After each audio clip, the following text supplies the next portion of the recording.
बहुत शांति में हो जाओगे, नहीं तो जल जल के मरोगे, जल जल के मरोगे, कीड़े मकोड़े बनोगे। नहीं महाराज, छोड़ने की भी हिम्मत नहीं है। तो चलो फिर एक तरीका और है सेटलमेंट का। सेटलमेंट करो कि ठीक है, आधा तेरा आधा मेरा। वो भी चाह रहा है क्योंकि उसे मालूम है कि अभी तो मेरा कब्जा तो है लेकिन मेरे नाम नहीं है, मैं इस पर लोन नहीं ले सकता, मैं इसको बेच नहीं सकता, मैं इसको बना नहीं सकता क्योंकि मेरा नाम नहीं चढ़ा है। तो वो भी कहेगा ठीक है, आदि की रजिस्ट्री करना पड़ेगी।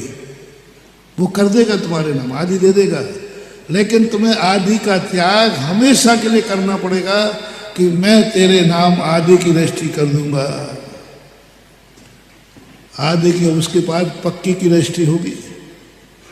अब वो बेच भी सकेगा, लोन भी ले सकेगा, आधा तुम्हारा जाएगा पर आधा तुम्हें मिल जाएगा। इसके लिए तुम तैयार हो? आधा आधा, लेकिन सदा के लिए चला गया। ज्ञानी कहता है नहीं, ये तो नहीं होने दूंगा, कम से कम अभी उम्मीद तो है। जो देशभक्ति होता है वो सेटलमेंट करता है, आधे कर्म छोड़ता है, आधे रख लेता है। इसलिए नरक आदि गति से बच जाएगा लेकिन मोक्ष नहीं मिलेगा उसे, क्योंकि उसने आधी संपत्ति बेच दी, अपने दूसरे के नाम कर दी। ज्ञानी कहता है नहीं, मैं जो स्वचतुष्टय रूप हूं, भले मुझे मिले या नहीं मिले लेकिन नाम तो नहीं बदलूंगा। मिले या ना मिले लेकिन रजिस्ट्री तो मेरे नाम ही रहेगी, आज नहीं कल रहेगी। मैं नहीं खाली करा पाऊंगा, बेटा कराएगा, बेटा नहीं पोता कराएगा, कोई कराए या नहीं कराए, लेकिन इसके नाम तो नहीं करूंगा, इसके नाम। यहां से शुरू होती है धर्म की कहानी, यहां से शुरू होती है सम्यक दर्शन की कहानी, यहां से शुरू होती है आसन्न भव्यता की कहानी कि तुम्हारे मन में क्या ऐसा भाव आ रहा है, ये तो नहीं होने दूंगा। सम्यक दर्शन के पहले की भूमिका है मैं किसी प्रकार से सेटलमेंट नहीं करूंगा। दूसरी भाषा में समझाऊं, तुम सम्यक दृष्टि बनने योग्य हो कि नहीं, तुम्हें कोई चीज सर्वश्रेष्ठ तुम्हें बनना है कि नहीं। तो हमने एक दिन कहा था, क्या तुम्हें निकृष्टता की अनुभूति है? तुम शुद्ध सोला के होना चाहते हो, क्या तुम्हें अशुद्ध की अनुभूति हो रही है?